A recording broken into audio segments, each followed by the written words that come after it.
Hi everyone, welcome back to my channel. This is your friendly neighborhood Slytherin Ren. It's finally here. I am not putting off this review any longer. Today we are going to dive into the Honor of Kings makeup collaboration with MAC Cosmetics. Honor of Kings is actually a really popular Chinese multi-role player game. So in Chinese it's called王者荣耀. I think I got that right. My Chinese comprehension is usually pretty decent, especially for like everyday conversation. Like whenever I visit my relatives in China, I can usually understand what they're saying and I can answer in really simple phrases. But in terms of reading Chinese characters, I have forgotten most of the things that I've learned in Chinese school because my dad used to do my homework when I went to Chinese school on Saturdays in New Jersey. So yeah. So I rely largely on pinyin, which is the romanization of the like phonetic reading of Chinese characters, and I'm not 100% correct on that all the time. So please forgive my ignorance if you're a Chinese speaker out there watching this, and feel free to correct me if I say anything wrong. Yeah, so this is actually my first major purchase from MAC Cosmetics in years and years. That company has not gotten a cent or a yen out of me, aside from like the one time every 2 years that I purchase a MAC paint pot. But even the MAC paint pot, I've kind of forsaken ever since I started using the P. Louise eyeshadow primer. Basically, I'm just super salty and disapproving of how marked up MAC's prices are overseas. It's really ridiculous how much they charge for just a single item over here. Not to mention they never really have any sales or special deals or anything, so it's like, why would I want to hand my money over to them? There's no incentive for me to buy, really. Or so I thought. No. Well... Who knew this collaboration with a Chinese game that I've never played in my life would be the thing that broke my MAC fast of 7 years now? Look at this tiny little box. Mind you, half of it is stuffed with airbags for shipping. And then the actual products that I purchased all fit in this tiny little singular bubble mailer. This is 40,000 yen plus worth of product, so $400, and that's after I got a 10% discount on everything because I purchased so much. But all gripes aside, I'm really effing excited. Okay, so I want to start out with the one that has the hot pink shadow in it, just because that's what I'm in the mood for today. And I'll pair it with the Dare You lipstick, which is like a classic bright red. Don't worry, I'll show you all the packaging and everything close up in just a minute. I just wanted to pull out which items I wanted to use for my review today, because in total I purchased 4 palettes, 4 lipsticks, and a skin finish. I am going to have to break up this review into several videos so that I can get through all 4 palettes and create nice, interesting looks for each of them. I could have just combined everything in one video and only did a swatch fest or something, but personally I don't really find those videos that enjoyable. I like to see actual product application and some attempt at creativity, you know? No shade to creators that do a lot of swatch-centric videos. For me personally, I just don't find that to be all that interesting. I feel like you can convey swatches very effectively in simply a couple of Instagram photos. Anyway, let me stop talking and just open these up. So the first thing I noticed is that the outside plastic boxes, they have these kind of computer circuit board type of design on them. Futuristic and cool looking. Also kind of cheap looking, but that's okay. But I feel like it would have been even more luxe looking if they took this circuitry design and put it on a paper carton. Maybe that's just me. Okay, so, ooh, look at this packaging. This is the small eyeshadow palette in Bai. It just says Bai in Japanese, but I'm assuming this is the character Li Bai, which I actually recognize that name. Wasn't he like a poet or something? Li Bai. Okay, but the actual Li Bai definitely did not look anything like this though. This isn't Li Bai, this is like Li Bei, you know what I mean? I'm pissing off my Chinese subscribers so much right now. I can feel you guys rolling your eyes at me. Alright, so here are the shadows, and there's a nice little protective film over it. Good job, MAC, getting extra points from me for that. Ooh, and I just dug my nail in the top left shadow. Great, great. Okay, so let's get some proper swatches going.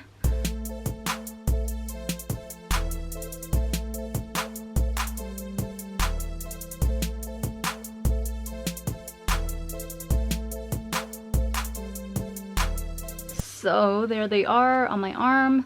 This is without a base. So they actually have names for the individual shadows. This one up here is Orb. It was horrendously chalky when I was swatching it on my arm, but who knows, perhaps we can salvage it with the P. Louise eyeshadow base. And then number 2 is Expensive Pink. I quite like this shade. It's a very nice copper leaning rose gold type of shimmer. Sushi Flower and Passionate for the hot pink. So for today's look, I actually want to attempt to copy the makeup that they have on the model for the promo pic for this particular palette. I'll throw it up on the screen right now. Number 1, because I don't have the energy for any creativity these days. And number 2, because I think that this look is actually really, really stunning. I especially love the little white cyborg bracket looking things around her eyes. It's like editorial but still simple enough so that I can actually attempt it and maybe have it look halfway decent.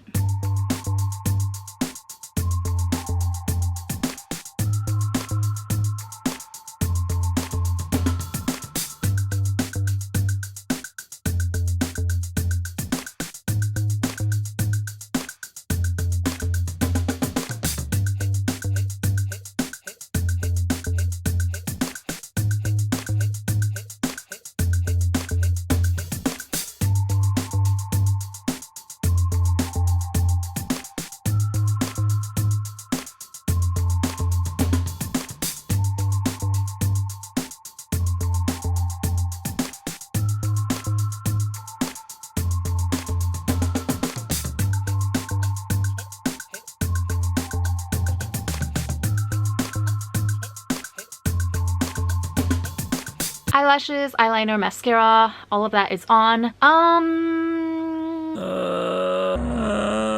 I hate this eyeshadow formula. I really don't know how else to put it, and I don't want to sugarcoat things. Yeah, I didn't come into this with high expectations in the first place because I don't recall MAC eyeshadows ever wowing me in the past, but this kind of confirms to me that MAC's eyeshadow formula is pretty much just as lackluster and dusty and chalky as it was 10 years ago when I last owned any eyeshadows from them. I was hoping that at the very least this color, Expensive Pink, would be a little bit more like shiny and impactful. This is their Velux Pearl formula, by the way, and it's trash, really. I mean, they were all trash to work with. They didn't really blend well. These two pinks don't really have enough contrast between them. I feel like they could have literally just only had the hot pink in here. And also this chalky beige color up here was pretty useless as well. I used it for the sake of using all colors in the quad, but I really didn't need to. Like, it disappeared into my natural skin tone and it doesn't add anything to the look. If anything, it prevented the other colors from showing up as vibrantly as maybe they could have because it kind of hogged up a lot of the moisture from the eyeshadow base. So essentially this palette could be whittled down to these two colors, I think. Instead of a quad, it would just be a duo, except even then it's not worth it. If you want something that gives you similar juicy pink vibes, I would say just go with ColourPop's Strawberry palette. I will put up dupes that I can find from that palette, which most closely mimic these shades. So there was nothing close to Orb in the Strawberry Shake palette, but it doesn't matter because that shade is useless anyway, like I mentioned. Yeah, now that I've just trashed the entire palette, let's finish the rest of my face. Okay, so I still need to draw the little white cyborg brackets. I do have a white eyeliner from Uzu. This is their eye opening liner, but this one is a little sheer. I don't think it'll be opaque enough to override the powder and color already on my face. See, it looks fine when I swatch it because there's nothing else on my hand. Well, maybe I'll use it to outline the shapes first. And then if the color payoff is just not there, I will go in with the P. Louise Rumor Base in 0. This is a truly stark white color, so that should do the trick. If all else fails,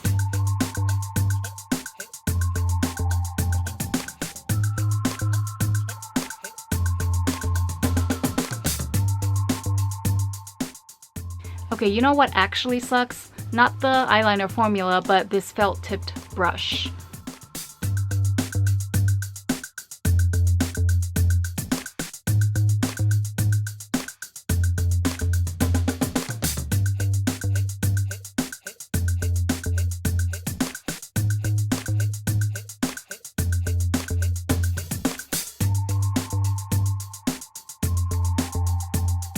That actually came out pretty opaque looking. It was getting a little bit tinged with pink at certain points, but then all I did was I just swiped it a couple of times on a paper towel and that would get rid of the pinkness. Although I do have to say, I don't know which is more trash, Uzu's eyeliner felt tip applicators or MAC's eyeshadow formula. I'm gonna go with the MAC because this thing cost over 4,000 yen. But anyway, moving right along to something that I know is significantly harder for them to F up. Let's try the lipstick in Dear You. This packaging is everything to me. It combines like just so many aesthetic elements that I appreciate. It has an ombre, it's metallic, and then there's like beautiful calligraphy, Chinese letters on here as well. I think this one is Li Bai's signature. Dear You. That telltale strong vanilla MAC scent, although I'm not even bothered by it at this point after the low bar that has been set by the eyeshadows. Nice Bordeaux blue toned red there.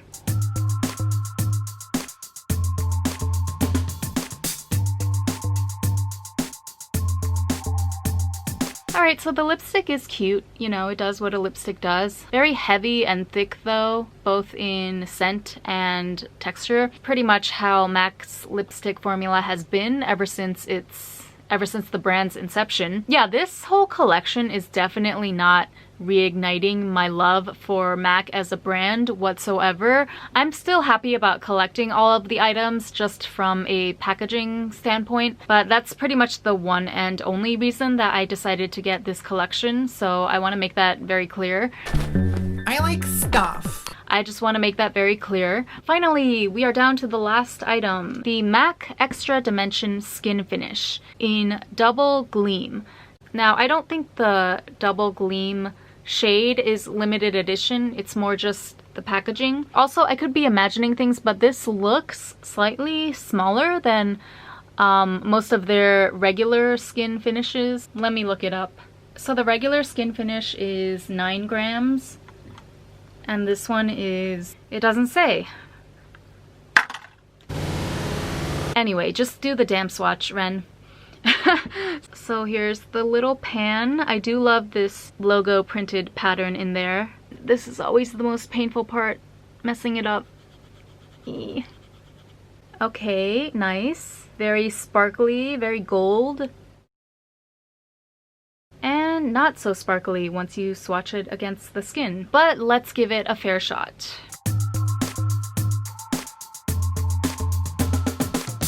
I'm not wearing blush today because I just can't.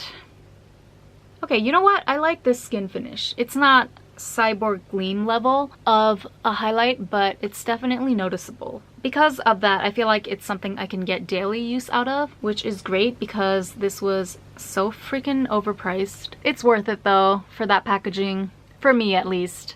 Okay, yeah, I do like this skin finish formula. I feel like the way it clings to my face and to the product underneath, I really like it. I feel like it's gonna stay put wherever I place it, and then if you want to build it up in a certain spot, that's very feasible with this formula. Unlike some other highlighters I've tried where the powder just disperses the moment it touches your skin, and it's like no matter how many layers you put on, it will never surpass a certain intensity. I feel like this formula definitely gives you that option to build up as much as you want and actually have a really strong glow to show for it. Alright, so this is my finished look for the MAC Honor of Kings LI BAI palette. I feel like I need to go play some Honor of Kings on Twitch now so that I actually somewhat know what I'm talking about in my next review.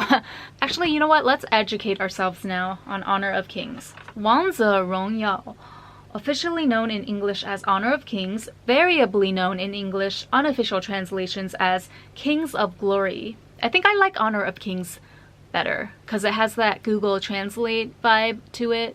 I kind of dig it. Is a multiplayer online battle arena developed by Teamy TIMI Studios and published by Tencent Games for the iOS and Android mobile platforms, exclusively for the Chinese market. By 2017, Honor of Kings has over 80 million daily active players and 200 million monthly active players, and was both the world's most popular and highest grossing game of all time. Wow! As well as the most downloaded app globally. This is impressive. I'm glad I decided to read their Wikipedia page. Either a Tencent QQ account or a WeChat account is required to play the game. Oh, word! You can play on WeChat? I'm gonna ask my dad.